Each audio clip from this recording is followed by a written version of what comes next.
Jurnal penutup tadi mengalirkan laba ke modal masing-masing sekutu. Tapi tunggu dulu, sebelum angka itu masuk ke modal, ada pertanyaan besar yang harus dijawab lebih dulu. Siapa dapat berapa? Di persekutuan yang sederhana, jawabannya mudah. Tinggal ikuti rasio yang sudah disepakati di perjanjian. Misalnya, 60/40. Berarti sekutu pertama dapat 60% dan sekutu kedua dapat 40% dari laba bersih. Tapi persekutuan di dunia nyata jarang sesederhana itu. Bayangkan ada satu sekutu yang setiap hari datang ke kantor, mengelola operasional, bertemu klien, sementara sekutu lain hanya menanamkan modal tanpa ikut bekerja. Apakah adil kalau keduanya dapat porsi laba yang sama? Tentu tidak. Maka perjanjian bisa mencantumkan dua mekanisme tambahan sebelum laba dibagi. Pertama, gaji untuk sekutu yang aktif mengelola persekutuan. Kedua, bunga atas modal bagi sekutu yang menanamkan dana lebih besar. Keduanya bukan beban perusahaan, ini murni alat pembagi laba yang adil. Urutan prosesnya selalu sama. Gaji dulu, lalu bunga, baru sisa laba dibagi sesuai rasio. Dan itulah yang akan kita bedah satu persatu mulai slide berikutnya. Urutan pertama dalam pembagian laba adalah gaji. Tapi, gaji di persekutuan tidak sama dengan gaji karyawan biasa. Di sini, gaji adalah kompensasi yang diberikan kepada sekutu yang meluangkan waktunya untuk mengelola persekutuan secara aktif. Kita pakai contoh konkret.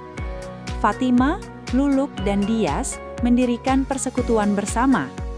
Fatima dan Luluk ditunjuk sebagai sekutu aktif. Mereka yang menjalankan operasional sehari-hari. Dias hanya sekutu pasif, cukup tanam modal, tidak ikut mengelola. Dalam perjanjian, Fatima dan Luluk masing-masing berhak mendapat gaji sebesar 10.000. Dias tidak mendapat gaji karena tidak aktif bekerja. Setelah gaji Fatima dan Luluk dibayarkan, totalnya sebesar 20.000, sisa laba baru dibagi merata antara ketiganya.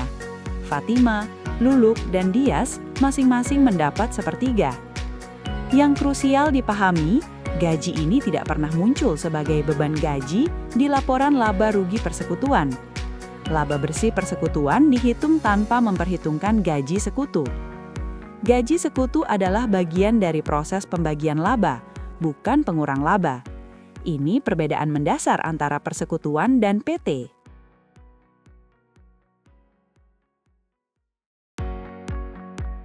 Konsep gaji sudah kita pahami. Sekarang kita lihat bagaimana schedule alokasi laba ini bekerja dengan angka nyata.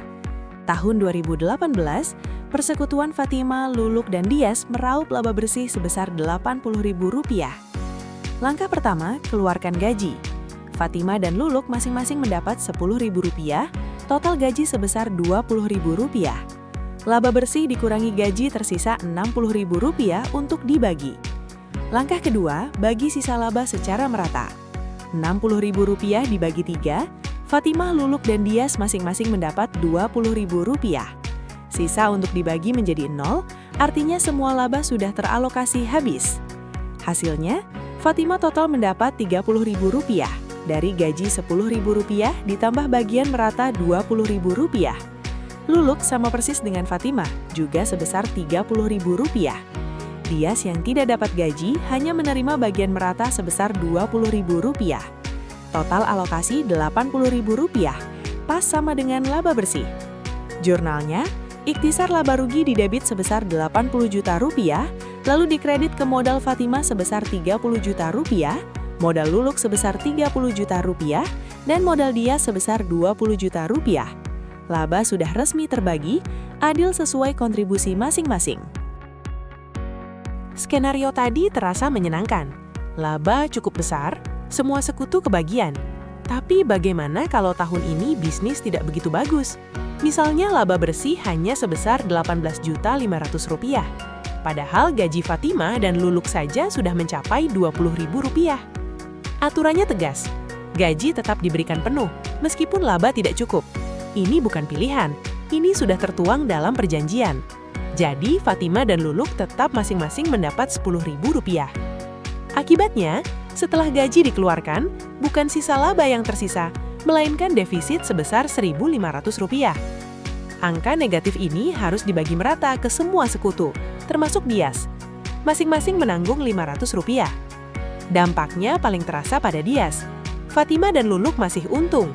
Gaji mereka lebih besar dari beban defisit yang mereka tanggung. Fatima dan Luluk masing-masing total mendapat Rp9.500.000.